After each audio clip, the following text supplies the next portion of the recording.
Saudi's non-oil exports up 36.6% in April, and Citigroup forecasts a 50% chance of a global recession. You're watching the Daily Brief with Forbes. I'm Ramia Faraj. Saudi's non-oil exports rose by 36.6% in April to $7.3 billion, compared to $5.3 billion in April 2021. Oil exports also rose by 123%, marking an increase of $16.1 billion year on year. The share of oil in total exports jumped to 80% in April from a previous 71.1% in April 2021. Imports also saw an 11.2% increase compared to the same period last year, rising from $13.2 billion to $14.7 billion. Bahrain is in advanced talks for investment deals with cloud computing companies from the UAE, China, and the U.S. as it seeks to diversify its oil-based economy. Officials say cloud computing and FDI are key planks of Bahrain's economic recovery program. It aims to grow non-oil GDP by 5% this year and includes $30 billion in strategic projects. The plans come as regional economic heavyweights Saudi Arabia and the UAE are also banking on technology to diversify their oil-dependent economies.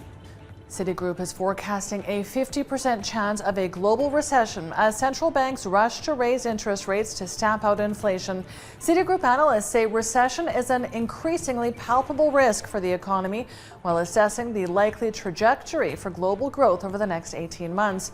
They say the global economy is flashing a number of yellow lights, which flow from persistent supply shocks, central bank tightening, and the effects of tighter financial conditions and higher inflation on consumer behavior.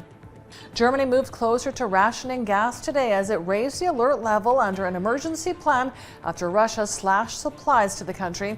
Economy Minister Robert Habeck said gas is now a scarce commodity in Germany. Triggering the second alarm level under its action plan brings Germany a step closer to the third and final stage that could see gas rationing in Europe's top economy.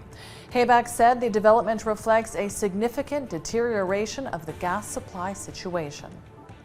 Russia is reportedly increasing oil and gas exports to the Middle East and Africa as it struggles to ship its fuel to Europe amid sanctions.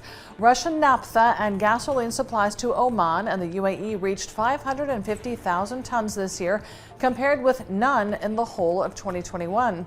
Indian imports of Urals crude picked up by 658% from March to May compared to 2021 levels.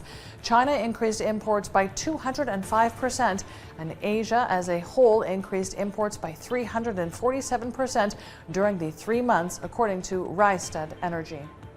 Britain has introduced a new tranche of trade sanctions against Russia. The notice to exporters lists new measures. It prohibits a range of goods and technology to Russia, including jet fuel, sterling, or EU-denominated banknotes. It also prohibits the provision of technical assistance and financial services, funds, and brokering services related to iron and steel imports, among others. China's Commerce Ministry says the sooner U.S. tariffs on Chinese goods are lifted, the sooner consumers and companies will benefit. The ministry says removing all additional tariffs on Chinese goods will benefit China, the U.S., and the world. The ministry says China and the U.S. should create conditions for economic and trade cooperation. But U.S. trade officials say removing the tariffs will likely have a limited effect on controlling short-term inflation. Chinese battery giant CATL will start mass production next year of its latest generation product that lets electric vehicles drive longer distances on each charge. The world's biggest battery maker says its new battery, called Quilin, will boost volume utilization rates to 72%. That's the world's highest versus 50% for its first generation launched in 2019. But the firm didn't say if any EV maker had placed orders for the new battery. CATL supplies batteries to Tesla, Volkswagen, BMW, and NIO. And that brings us to today's Forbes Real-Time Billionaires ranking, where the founder and chairman of the battery maker CATL, Robin Zhang, is our second biggest winner today, up $2.5 billion with net wealth of $46 billion. Our biggest winner today, though, is LVMH's Bernard Arnault and family, up $3.1 billion with net wealth of $144.7 billion.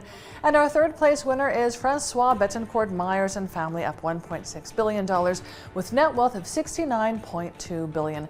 Check out our website website and our social media for all of the latest Billionaires news. I'm Ramya Faraj. This is the Daily Brief. Thanks for watching. See you tomorrow.